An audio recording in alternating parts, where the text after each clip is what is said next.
میں بھی شامل کی ہے کہ سیدنا علی رضی اللہ تعالیٰ عنہ کہتے ہیں کہ میری وجہ سے دو گروہ گمراہ ہوں گے اور میری وجہ سے دو گروہ دوزخ میں جائیں گے، ایک میری محبت میں غلوف کر کے اور ایک میری دشمنی میں غلوف کر کے۔ تو یہ سیدنا علی کا قول ہے، اور یہ محدثین کا پیٹ رول ہے کہ اگر کسی صحابی کا قول غیبی خبر سے متعلق ہو تو یہ امپلائیڈ ہوتا ہے کہ یہ نبی کے بتانے پر ہی موقوف ہے، یعنی نبی نے خبر دی ہے تب ان کو یہ مستقبل کی خبر پتا ہے، ورنہ نبی کے علاوہ تو کسی کے پاس علم غیب نہیں نہ ہوتا اللہ تعالیٰ کی طرف سے۔ کوئی اور شخص تو یہ دعویٰ نہیں کر سکتا میرے اوپر وحی نازل ہوتی ہے، تو نبی کو جتنا اللہ تعالیٰ علم غیب دیتا ہے، غیب پر اطلاع دیتا ہے، وہ امت تک پہنچا دی جاتی ہے۔ تو سیدنا علی جب یہ قول بیان کر رہے ہیں تو یقیناً یہ موقوف ہے نبی صلی اللہ علیہ وسلم کے بتانے کے اوپر۔ تو یہ دو ایکسٹریم رویے امت میں آج تک موجود ہیں۔ لیکن اب مسئلہ یہ ہوتا ہے کہ چونکہ فرقہ واریت ہو جاتی ہے تو اہل سنت سے اگر آپ پوچھیں گے وہ کہیں گے جی وہ جس دوزخ میں جس گروہ نے جانا ہے نا وہ یہ رافضی شیعہ ہیں، دیکھیں سیدنا علی کے بارے میں کتنا غلو کرتے ہیں۔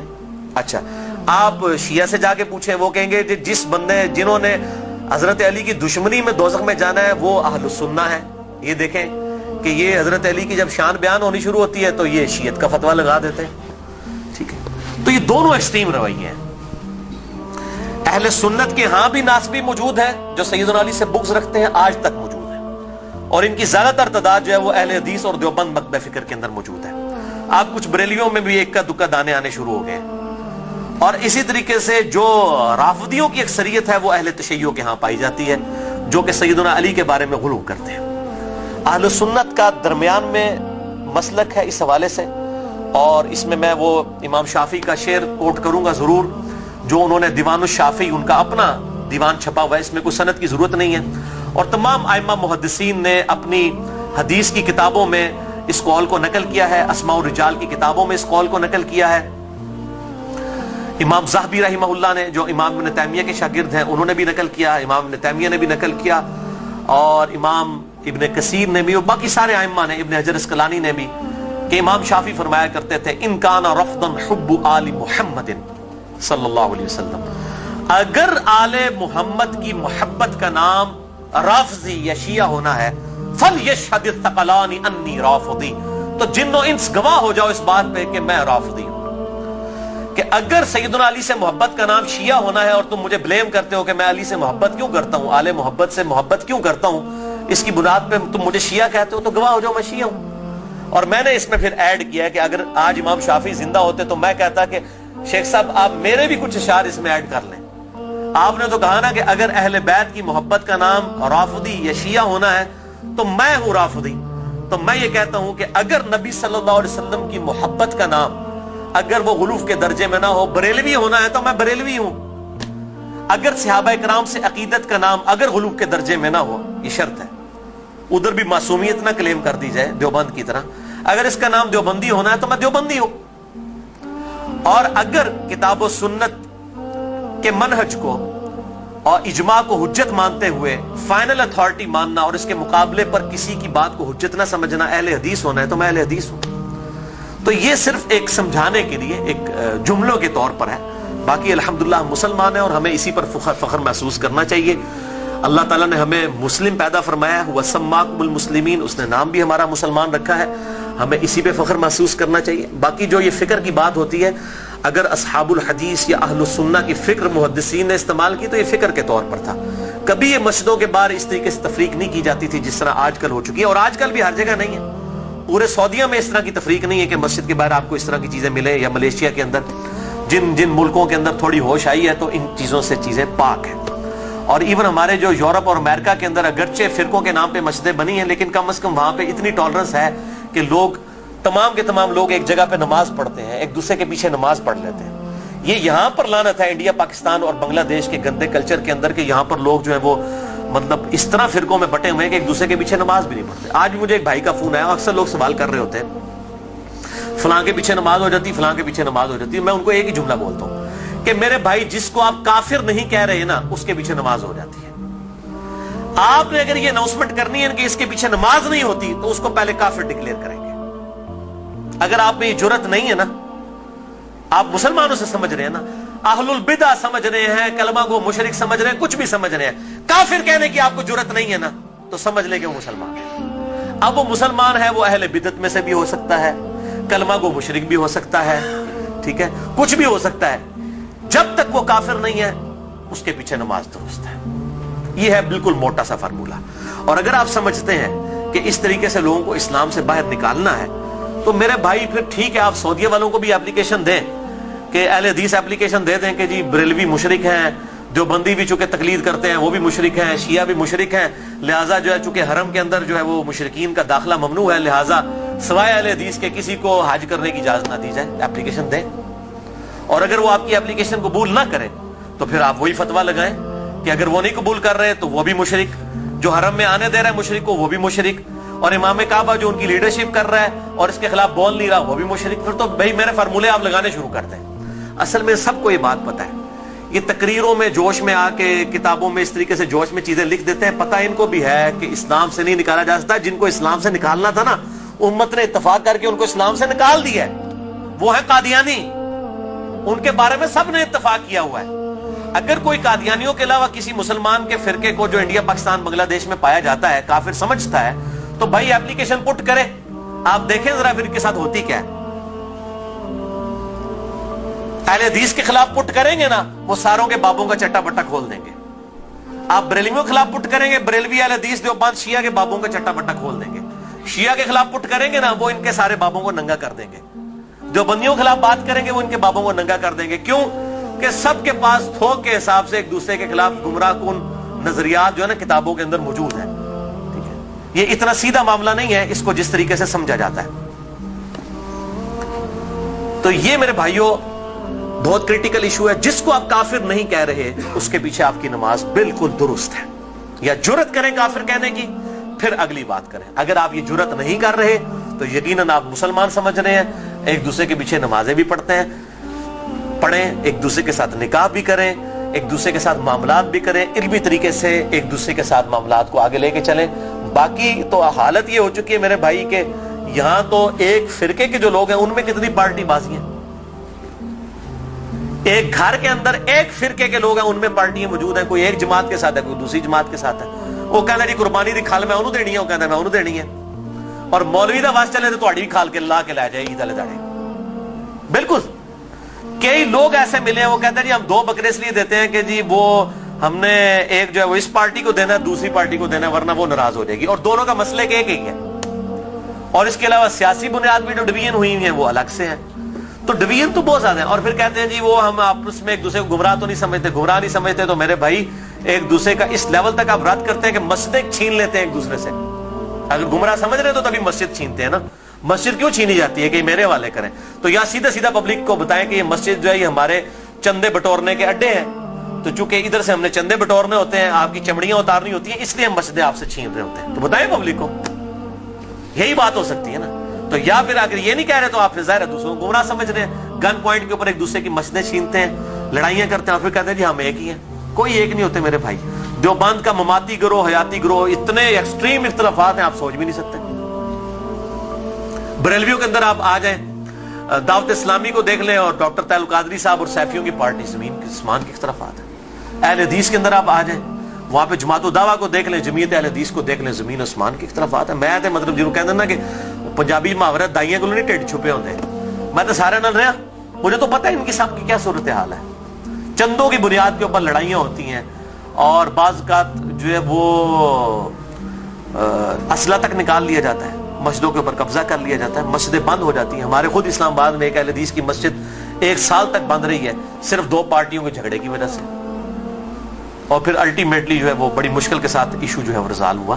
اور اس حد تک ہو گئی کہ امام مسجد کو دھمکی لگائی جاتی تھی اگر تو نے ادھر جا کے امامت کرائی نا تو تیری لتا باندھ دیں گے، اس لیول تک. اور اس مسجد کے دائیں طرف ایک پارٹی نے خیمہ لگایا، بائیں طرف ایک پارٹی نے خیمہ لگایا، دونوں جو ہے وہ نمازیں پڑھا رہے ہیں، اور دونوں نے اب سپیکر لگائے ہوئے ہیں اور ایک دوسرے کی طرف رخ کیے ہوئے، نمازی اندر 4-5 ہیں. یہ حالت ہے مولویوں کی. تو میں یہ سمجھتا ہوں کہ اسلام کے خلاف سب سے بڑی سازش جو ہے نا یہ علماء ہے. اور یہ بات میری بری نہ مانیے گا، سورہ الاعراف کے اندر اللہ تعالیٰ نے آیت نمبر 175 آنورڈ اگر آپ پڑھنا شروع کریں گے تو اللہ تبارک و تعالیٰ نے علماء سوء کی مثال جو ہے کتے کی سی دی ہے. اللہ تعالیٰ فرماتا ہے یہ جو علماء